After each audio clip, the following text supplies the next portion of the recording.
शुरुआत बड़ी खबर के साथ में करेंगे। मुख्तार के परिवार की मुश्किलें बढ़ सकती हैं। मुख्तार के छोटे बेटे और पत्नी की भी हो सकती है गिरफ्तारी। बड़े भाई अफजाल अंसारी भी हो सकते हैं गिरफ्तार। विकास कंस्ट्रक्शन कंपनी को लेकर मिले सुराग। मुख्तार का विधायक बेटा अब्बास अंसारी भी गिरफ्तार हो चुका है। ईडी अब्बास अंसारी को कर चुकी है गिरफ्तार। ईडी पैसों के ट्रांजैक्शन की कर रही है जांच। विकास कंस्ट्रक्शन से जुड़ा हुआ है ये पूरा मामला। देखिए, मुख्तार की पत्नी तो अब तारीफ भी करने लगी सरकार की, लेकिन सबके बावजूद भी ये कुछ काम नहीं आ रहा। पहले बेटा सलाखों के पीछे पहुंचा। अफजाल अंसारी भी अब गिरफ्तार हो सकते हैं। कंस्ट्रक्शन कंपनी को लेकर मिले हैं सुराग। ईडी अब्बास अंसारी को कर चुकी है गिरफ्तार। मुख्तार अंसारी के काले चिट्ठों का हो रहा हिसाब। मुख्तार गिरफ्तार और परिवार पर भी लटकी है तलवार। विकास कंस्ट्रक्शन से जुड़ा हुआ यह मामला है। दरअसल ईडी अब्बास अंसारी को पहले ही गिरफ्तार कर चुकी है। अब और भी परिवार के सदस्य गिरफ्तार हो सकते हैं। पत्नी और छोटा बेटा भी गिरफ्तार हो सकता है। विकास कंस्ट्रक्शन जुड़ा हुआ यह मामला है। मुख्तार फैमिली की मुश्किलें बढ़ती जा रही हैं। मुख्तार अंसारी पहले ही सलाखों के पीछे हैं। मुख्तार अंसारी के बाद उनका बेटा गिरफ्तार हुआ अब्बास, और उसके बाद अब उनके छोटे बेटे पर भी तलवार लटकी हुई है। पत्नी की भी हो सकती है गिरफ्तारी। मुख्तार के छोटे बेटे और पत्नी की भी गिरफ्तारी हो सकती है। देखिए, योगी सरकार के आने के बाद लगातार ऐसे बाहुबलियों के खिलाफ में एक्शन जारी है। मुख्तार के परिवार की मुश्किलें पड़ सकती है। मुख्तार अंसारी का एक बेटा सलाखों के पीछे है, दूसरा छोटा बेटा और पत्नी की भी गिरफ्तारी हो सकती है। अफजाल अंसारी की कई संपत्तियां भी अब तक कुर्क हो चुकी हैं। मुख्तार अंसारी की संपत्तियां भी कुर्क हो चुकी हैं, यानी अंसारी फैमिली की कुछ जो संपत्तियां हैं वो भी कुर्क हो चुकी हैं। और अब गिरफ्तारी की तलवार भी बाकी के परिवार के सदस्यों पर लटकी हुई है। पत्नी और छोटा बेटा भी गिरफ्तार हो सकता है। छोटे बेटे और पत्नी की भी गिरफ्तारी हो सकती है। अफजाल अंसारी पहले ही देखिए यहां पर गिरफ्तारी को लेकर उनके नाम की चर्चा चल रही थी। कंस्ट्रक्शन कंपनी को लेकर सुराग मिले हैं।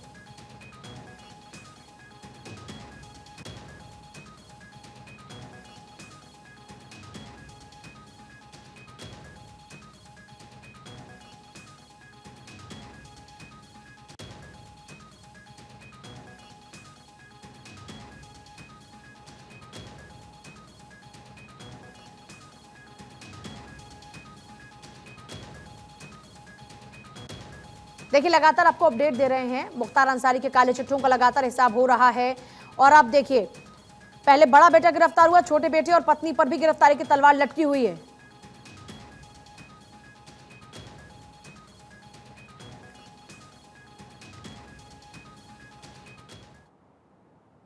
डिप्टी सीएम ब्रजेश पाठक का बयान, माफिया के खिलाफ सख्त कार्रवाई होगी। जो गलत करेगा कानून उसके खिलाफ काम करेगा। माफिया के खिलाफ होगी सख्त कार्रवाई। देखिए, लगातार हम कह रहे हैं उत्तर प्रदेश की मौजूदा सरकार ऐसे गुंडे, माफिया, गैंगस्टर्स के खिलाफ में लगातार कड़ी कार्रवाई कर रही है। ब्रजेश पाठक ने इस बात को दोहराया कि कानून उसके खिलाफ काम करेगा जो भी गलत काम करेगा। देखिए, कानून अपना काम कर रहा है। हमारी सरकार कानून के मामले में अपना पराया छोटा बड़ा नहीं देखती। जो भी कानून तोड़ेगा उसके खिलाफ कानून के तहत कड़ी कार्रवाई होगी।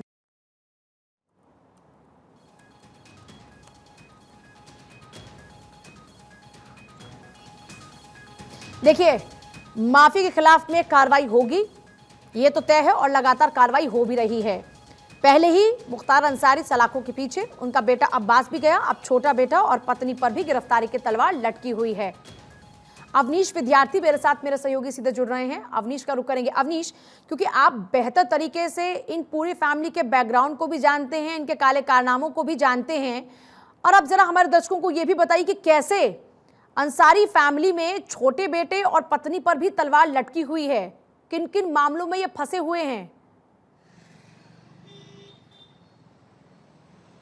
देखिए पूजा, जो दस्तावेज हम अपने दर्शकों को दिखा पा रहे हैं इस वक्त तस्वीरों में, ये वो दस्तावेज हैं जो भारत 24 के हाथ लगे हैं। और इन दस्तावेजों में यूपीएसटीएफ ने गोपनीय जांच की है। बाकायदा उस गोपनीय जांच में तमाम सारे उन बिंदुओं की जांच की गई है, जिसमें चाहे विकास कंस्ट्रक्शन हो उसका नाम लिया गया है, जो गजल होटल है गाजीपुर के अंदर उस संपत्ति का जिक्र किया गया है, इसके अलावा जिन जमीनों को हासिल किया गया था उनका जिक्र किया गया है, किस तरीके से बैंक से मिलकर के बैंक के अधिकारियों के साथ साठगांठ कर करके सीसी लिमिट जो है वो बढ़वा ली गई थी ताकि पैसों का इस्तेमाल किया सके, बाकायदा उसका ब्यौरा भी है। और ये पूरी गोपनीय रिपोर्ट यूपी एसटीएफ ने तैयार की थी जब ईडी ने इस मामले में इंटरवीन किया। अब आप देखिए तैयारी किस तरीके से हुई। अब्बास अंसारी सुप्रीम कोर्ट से रिलीफ लेकर के आया था कि उसकी गिरफ्तारी जो अवैध असलहों के मामले में है, आर्म्स एक्ट के तहत गिरफ्तारी जो होनी है वो ना हो सके। उसके ऊपर इनाम भी घोषित था, उसे खिलाफ लगातार गैंगस्टर एक्ट के तहत भी कार्रवाई हो रही थी। वो कोर्ट से स्टे लेकर के आया था, बावजूद इसके सरकार ने घेराबंदी इतनी अच्छी कर रखी थी। ये तमाम वो दस्तावेज हैं जो भारत 24 के पास मौजूद हैं। इन दस्तावेजों के सहारे जब ईडी इस मामले में ईडी ने इंटरवीन किया और पूछताछ के लिए अब्बास अंसारी को प्रयागराज के ईडी दफ्तर में बुलाया, तो ये दस्तावेज वो दस्तावेज हैं जिनके जवाब अब्बास अंसारी के पास नहीं थे और उसको 9 घंटे की पूछताछ के बाद सलाखों के पीछे जाना पड़ा। अब इसी तरीके से सहजिल रजा जो साला है मुख्तार अंसारी का, वो जेल में बंद था और उसकी जमानत जैसे ही 2 दिन पहले गाजीपुर की जेल से हुई, उसकी पत्नी, उसके परिवार के दूसरे लोग करीब 1 दर्जन गाड़ियों सहित गाजीपुर जेल के बाहर पहुंचे थे कि उसको वो जो है रिसीव करेंगे। ठीक उसी वक्त ईडी की टीम वहां पर पहुंचती है और इन्हीं दस्तावेजों को लेकर के पूछताछ का एक सिलसिला फिर शुरू होता है और उसकी गिरफ्तारी होती है। इसी तरीके से अब उसके छोटे बेटे को, पत्नी को, मुख्तार अंसारी के तमाम सारे लोगों को नोटिस भेजी गई है। इससे पहले अफजाल अंसारी जो सांसद थे उनको भी ईडी ने लंबी पूछताछ के लिए बुलाया था। उनके बड़े भाई सिबकतुल्लाह अंसारी, उनको भी पूछताछ के लिए बुलाया गया था। तो पूरे अंसारी परिवार पर इन दस्तावेजों के दम पर जो है वो गिरफ्तारी की तलवार इस वक्त लटक रही है और एकदम सिलसिलेवार तरीके से एसटीएफ ने जो जांच की है उसी जांच के हिसाब से पड़ताल ईडी ने आगे बढ़ाई। और जब ये इस तरीके का ब्यौरा जिसमें ये अवनीश, जो आपके हाथ में जो ये दस्तावेज है अवनीश, किस तरीके से यहाँ पर धोखाधड़ी की गई, जैसा आपने जिक्र किया कि बैंक से कैसे सीसी बढ़ा दी गई, जरा और इसकी टेक्निकल पहलू बताइए। क्योंकि हम एक बात लगातार देख रहे हैं कि मौजूदा सरकार ने टेक्निकली घेराव शुरू किया है। आप सिर्फ बातों की बात नहीं हो रही है, टेक्निकली घेराव हो रहा है, जिसका जिक्र आपने भी किया कि आप कोर्ट से खुद राहत लेकर आ गए, लेकिन उसके बाद भी देखिए कैसे आपसे रिमांड पर पूछताछ की जा रही है। मामा भांजे को साथ बिठाकर ईडी पूछताछ कर रही है।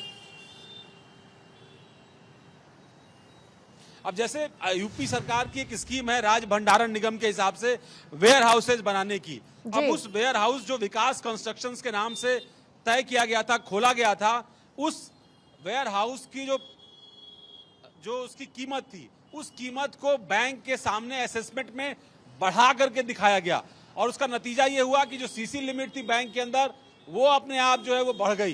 बैंक के अधिकारियों के साथ मिलकर के बाकायदा दस्तावेजों का कूट रचित जो डॉक्यूमेंट्स थे यानी फेक डॉक्यूमेंट जो है उनका सहारा लिया गया और उनका सहारा लेकर के इस पूरे मामले में अपनी सीसी लिमिट बढ़वाई गई। इसी तरीके से जो गजल होटल है उससे संबंधित जो संपत्तियां उस बनी हुई हैं उसमें भी बैंक का एक पूरा फ्रॉड दिखाई पड़ता है। ये दिखाई पड़ता है कि अंसारी परिवार ने किस तरीके से सरकारी संस्थाओं का भी दोहन किया है। जब वो सत्ता में थे या सत्ता के बेहद करीब थे तो किस तरीके से सरकारी योजनाओं का, सरकारी ठेकों का लाभ उठाया, अपने करीबी लोगों को वो काम दिलवाए, उन कामों में अपना प्रतिशत यानी कट मनी यानी कमीशन ये तय किया। और वो बाकायदा इसके अंदर एसटीएफ ने अपनी जांच में साफ साफ इंगित किया है कि कहां से उनको 5% की रकम मिलती थी, कहां उनको 16% मिलती थी, कहां उनकी हिस्सेदारी कहीं मुख्तार अंसारी की पत्नी की हिस्सेदारी है, कहीं उनके बेटों की है, कहीं उनके भाई की है। 50 से 60%, 70% तक अलग अलग काम धंधों में उनकी हिस्सेदारी थी। और यही वजह है कि जब ये दस्तावेज सामने आए, पूरा होमवर्क यूपी सरकार ने तैयार रखा था। अब्बास अंसारी कोर्ट से रिलीफ लेकर के आया, उसको पूछताछ के लिए बुलाया गया, उसको कॉन्फिडेंस था कि मेरी तो गिरफ्तारी हो नहीं सकती, मेरे पास कोर्ट का स्टे ऑर्डर है। लेकिन दूसरे मामले में जो मामला मुख्तार अंसारी के खिलाफ दर्ज था, लेकिन और हम लगातार ये पैटर्न देख भी रहे हैं अवनीश, हमने लगातार यूपी गवर्नमेंट का ये पैटर्न देखा भी है। यूपी गवर्नमेंट भी अब इन गैंगस्टर्स, गुंडे माफियाओं की फितरत को जानती है। ये एक में राहत लेकर आते हैं, सरकार दूसरा पत्ता इतने में फेंक देती है, आप संभलें, इतने में तीसरा फेंक देती है। इस पूरे मामले में भी हम लगातार यही सिचुएशन देख रहे हैं। बड़ी बात यह है कि मुख्तार अंसारी को पहले घुटनों पर ला दिया और अब परिवार के सामने जिस तरीके से मुश्किलें आ रही हैं, ये मुख्तार को तोड़ने की भी एक कोशिश है। जी हाँ, बिल्कुल कोशिश है। 1000 करोड़ रुपए से ज्यादा की रकम सीज की जा चुकी, कुर्क की जा चुकी, सरकार ने अपने कब्जे में ले लिया। न जाने कितने कारोबार, मसलन जिन कारोबारों के बारे में सब जानते हैं पूर्वांचल के अंदर, वो कोयले का बड़ा कारोबार, उस कारोबार में जितने भी लोग संलिप्त थे मुख्तार अंसारी से जुड़े हुए, उन सभी को नेस्तनाबूद कर दिया गया, उनके धंधे बंद कर दिए गए, उनके जो पूरे कारोबार से जुड़ी हुई संपत्ति अर्जित की थी, चाहे बसों का एक पूरा काम था, डीजल का एक बहुत बड़ा काम था, जो टावर्स को सप्लाई होता था। इसके अलावा इसी तरीके से ठेके पट्टे का बहुत बड़ा काम था, कम्युनिकेशन डिपार्टमेंट पे एक बहुत बड़ा काम केंद्रीय सरकार में भी मुख्तार अंसारी और उसके सिंडिकेट के लोग हासिल कर लेते थे। वसूली का एक बहुत बड़ा काम था। पूर्वांचल के बहुत सारे ऐसे जिले थे जहां कंस्ट्रक्शन का कोई काम होता था तो वहां 3 से 5% तक कमीशन कट मनी जो है वो मुख्तार परिवार को मिलती थी। तो इन तमाम हिस्सेदारियों को सिलसिलेवार तरीके से योगी सरकार ने समाप्त किया। उसके बाद ऐसे ही साम्राज्य खड़ा नहीं किया था मुख्तार अंसारी ने। अवनीश, आपके पास वापस लौटते हैं। ऐसे ही ये साम्राज्य खड़ा नहीं किया जिसके दम पर आज भी मुख्तार अंसारी का जो परिवार है वो उसका पालन पोषण हो रहा है।